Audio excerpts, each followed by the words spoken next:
Welcome back, everybody. The U.S. presidential candidates are preparing for their next debate in very different ways. Hillary Clinton off the campaign trail. She's huddling with her advisors. Donald Trump, meantime, holding rallies in Nevada, where he praised his running mate's performance in Tuesday's vice presidential debate. Mike Pence did an incredible job. And I'm getting a lot of credit because that's really my first so-called choice. That was my first hire, as we would say in Las Vegas. Joining us here in Los Angeles, Mitchell Schwartz. He worked on Bill Clinton's campaign in New Hampshire. He ran Barack Obama's California campaign in 2007. And Jim Lacy, a Trump supporter and author of Taxifornia. Thank you both for coming in. I want to go to Donald Trump first off, because he's been out on the hustings. He was, lauding the praise on Mike Pence for his performance at that VP debate. Here he was again at Henderson, Nevada.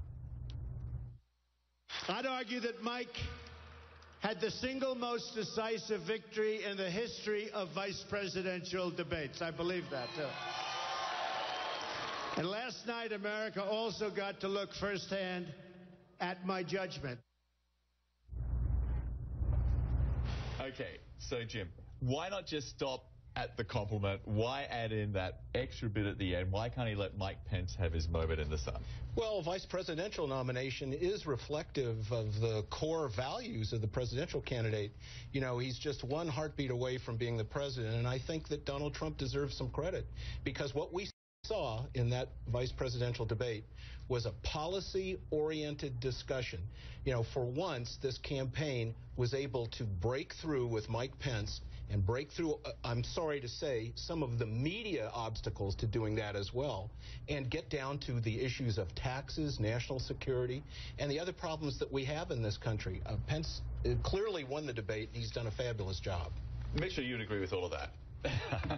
Well, I do think that Mike Pence did very well. Yeah. But I don't think he did well for the same reasons that James has said.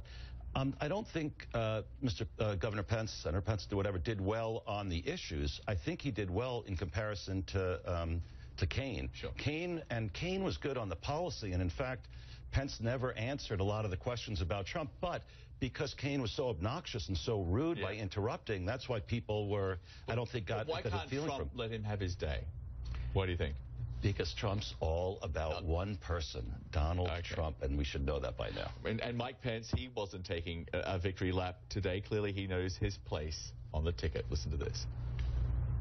From where I sat, Donald Trump won that debate.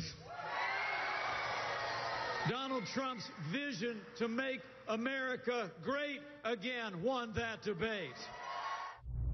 Okay, Mitchell, the campaign has denied that Trump was unhappy, denied that he thought he was upstaged by Pence in any way. How do you see it?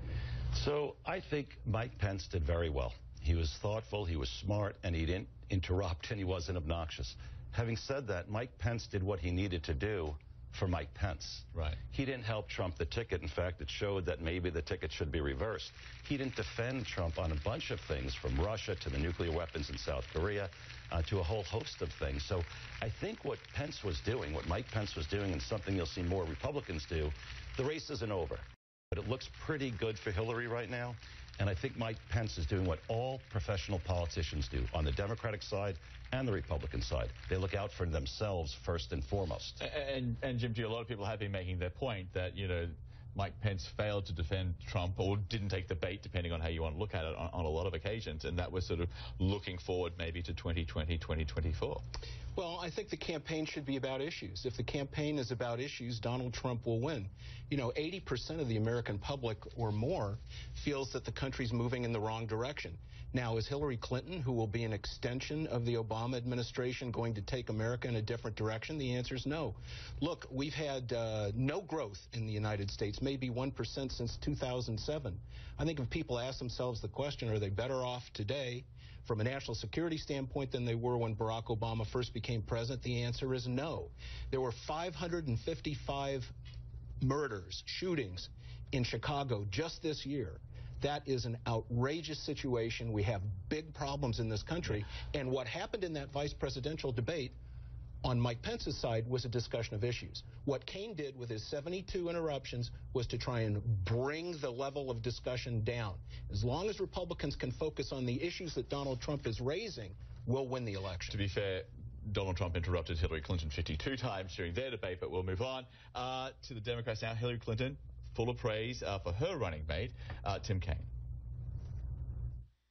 I thought Tim did a great job, and every time he tried to push Mike Pence to defend what Donald Trump has said and done, Pence just bobbed and weaved, tried to get out of the way, because after all, trying to defend Donald Trump is an impossible task. So, Mitchell, to you, Kaine may not have won the debate, but it seems like his job was to go out there and to remind voters what Donald Trump had said, about women, about Mexicans, about President Obama, and if that was, basically what he set out to do, he did his job. Yeah, here's what we're talking about the next day after the debate, or about the debate. It's not about how great Trump's vision is or his ideas or how terrible it is. It's how good Mike Pence did on the issues, how Kaine interrupted him. But the bottom line is I don't see how that's moved the needle any which way, because he wasn't really talking about Trump issues. Yeah, he did differ greatly, Jim, on a number of issues with Trump, in particular about Russia and Putin. Well, what he talked about were, issues. I mean, what the Democrats want to do is take this election and make it about personalities. But there's much more at stake than what Donald Trump happened to say, or issues with respect to the character of Bill Clinton.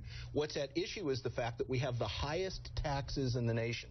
In California, when you combine the 39% income taxes that the Obama administration's put with the 13.5% state income taxes at the highest marginal rate, today people are working for the government when they hit those wages, and that's why poverty is so perpetrated. California has the second highest poverty rate in the nation for 2 years running because we have a high cost of living. We have to do something to get our economy going, and it's not going to be with Hillary Clinton, who promises to raise taxes even more, even astronomically. Okay, let's get on. Sorry, very quickly. So, James, I agree with you that the campaign should be about issues, and you might even be right that if the campaign was just about issues, Donald Trump might be doing a lot better. He can't help himself. He can't talk about the issues. You're right. If Pence was president, or the presidential nominee, I bet you they'd be doing a lot better. Well, polls have come out said they would be tied, actually. Yeah, and so the problem is that you have Donald Trump, who doesn't want to talk about the issues, and I don't think he really can. I think Donald Trump does want to talk about the issues. I think the problem is trying to filter through a news media that's generally opposing him, as well as the Democrats who put their spin together. I drove in today in the car, and I have a 36-page document that lays out all of Trump's policies. All someone has to do is go to donaldtrump.com and read what the policies are. We are in a situation where we're in crisis in this nation. It's got to be about policies, and I think that if we keep it to policies, Republicans will be very successful. And as far as the polls are concerned, Trump is the person that is really moving forward, is where the momentum is, not Hillary. Okay, well, polls come and go up and down, but anyway, we'll move on, because something which has not been an issue throughout this campaign has been Obamacare. Up until now, Bill Clinton, he made these comments about Obamacare, and for a second day, Donald Trump jumped on them. Listen to this.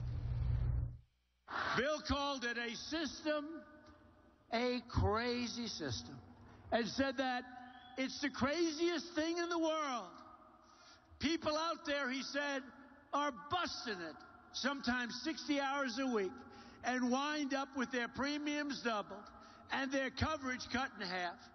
The people getting killed in this deal are the small business people and the individuals who make just a bit too much money to get any of these subsidies. This is Bill Clinton. And Bill Clinton tried to dig himself out of that massive hole that he is in right now. Listen to this. I strongly supported that bill, and it's given more than 20 million people more insurance, but there are problems with it. There are problems with it. And everybody knows it. The Republicans want to peel the law. Their idea of solving the problem is to take 20 million people who've got insurance and take it away from them. Mitchell, 32 days to go. Why would President Bill Clinton go out and criticize the one guy that his wife probably needs the most to win this campaign? Lord knows why he did it. You know, I worked for Bill Clinton. I worked on his campaign. I worked in the administration at the State Department, and I think he was a great president. Our country really did well. As a spokesperson on the campaign in both 2008 and 2016, he has not been helpful, unfortunately. I don't know why he can't control some of his talk. That is not helping. Obviously. Last word to you, Jim. Why do you think he did it? Well, he's speaking the truth. I mean, he can speak the truth. I own a small business, and when Obamacare went into effect, my premiums went up. We felt threatened. We felt like we were going to lose our insurance, and our coverages were reduced. You know, Obamacare has been a disaster, and it's not very popular. And the reason that Clinton felt that he could say it is probably because they'd had some polling that showed that wherever he was saying it was, Obamacare was not a popular thing. It was a mistake, but, you know, both sides can make mistakes. Exactly. And, of course, you know, the question is how much will this impact Hillary Clinton? She is ahead of the polls nationally and in many of those swing states. But, you know, depending upon what poll. Come on. The Rasmussen poll, the USC poll. Trump is ahead in all of them on a series of Fox polls. And, you know, it is a tight race. It's a tight race. There's no question that it's a tight race. Absolutely. Okay, next hour we'll have more on this. Thanks, guys. Thanks for being with us. Thank you.